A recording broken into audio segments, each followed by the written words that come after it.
ehel deel wadaago isdugaashanayo madiirka oogada diin iyo af isaga mida wadadaga dhulgaaroo Soomaali daahira waxay daawadoo tahay amni lagu dakeeyo xasilooni daa'ima heshiis loo diyaar yahay nabadda u daawa wax kastoo danteena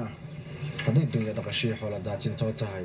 dareenley ku mayra hadba meesha doogala cawskii dureemada nabadda u daawa wax kastoo danteena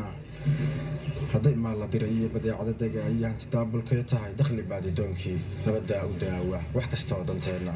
gaadiidka dawga iyo dariiqyada maraaya dadku raaca badidood dalxiisii hadday tahay damaashaad matagayo hadba daanshoon nabadda u daawa wax kastoo danteena haddii ay duruus iyo dugsiga iyo aqoontii cilmi dalabkii ay tahay nabadda u daawa wax kastoo danteena haddii ay duruuf iyo dabulaaqa muunkiyo daadadooda sabeeyiyo cudurrada dilaaciya musiibooyin soo degay tahay shay dabiici ah ilaah dacal ha mariyee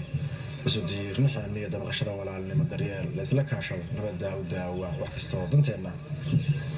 waa damal har weynoo la dugaashanayo harka noogu deeqo dambar laga cabaayo nimco lagu dakayno dad wada caweynoo farxad naga durduurtee nabadda u daawa wax kastoo danteena waa iyagu duruusiyo darsi weeye harayo nooluhu dubaaqiyo maanka uu ku daabaco daraadii wixii tegay dib xasuusu celiyo waxay dumisa mooye colaad baan dabiibiyo la darajo kala tegin dudmo iyo culays iyo diif iyo haraad iyo cabsi aad la daris tahay darxumooyin mooye colaad baan dabiibiyo la darajo kala tegin waa dabargo-eenoo duumiye xanuun iyo daacun ka halis badan ka ay daran musiibo colaad baan dabiibiyo la darajo kala tegin daayar iyo barbaariya hanad noo daneeyo difaac noo ahaan laa dalka noo anfici laa inay duugta mooye colaad baan dabiibiyo cidna darajo kala tegin. Asalaamu calaykum waraxmatullahi wabarakaatu.